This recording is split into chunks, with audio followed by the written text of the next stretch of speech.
You know, to achieve outstanding results, we often need to break inertia. And breaking inertia is not easy. It's difficult. It's difficult because inertia brings us to continue and behave in the same way even when there is a need to change.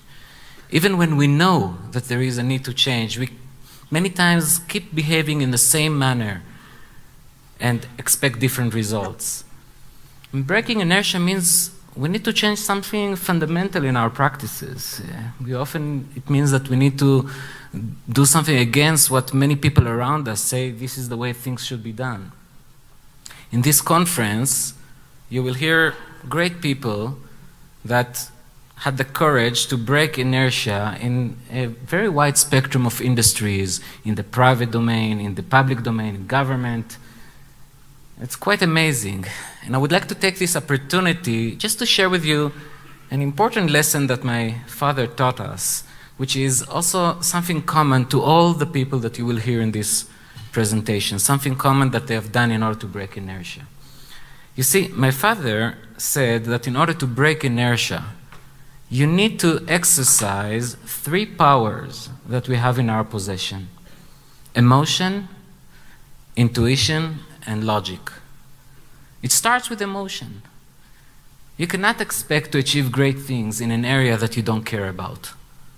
So if you want to break inertia and achieve something substantial, necessarily it will be in an area that you feel passionate about, that really bothers you and you want to correct it, or you really like it and you want more of it.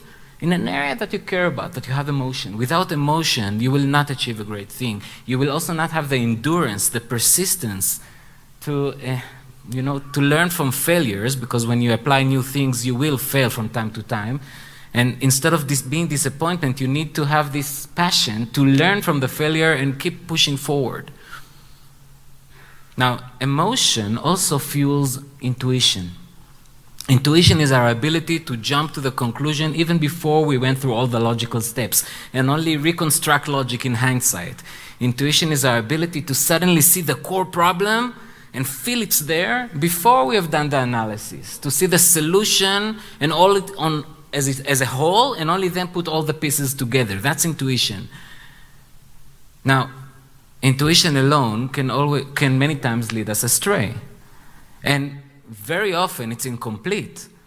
And almost always, it's very difficult to communicate our intuition and get an agreement with other people about what we feel inside must be done differently.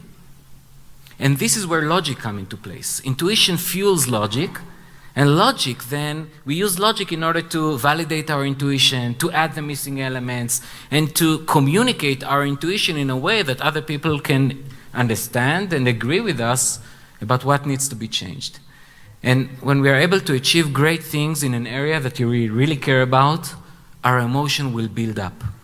We will feel more emotion, and therefore we will have more intuition and the ability to apply logic even more successfully, and then we get a helix of improvement.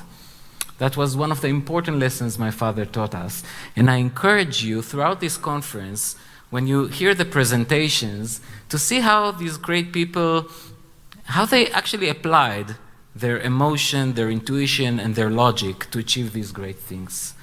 And then maybe to ask yourself, when I go back, in which area I would like to see whether we need to change some things and achieve even much better results. So again, thank you all for attending. It's a real honor to be with you.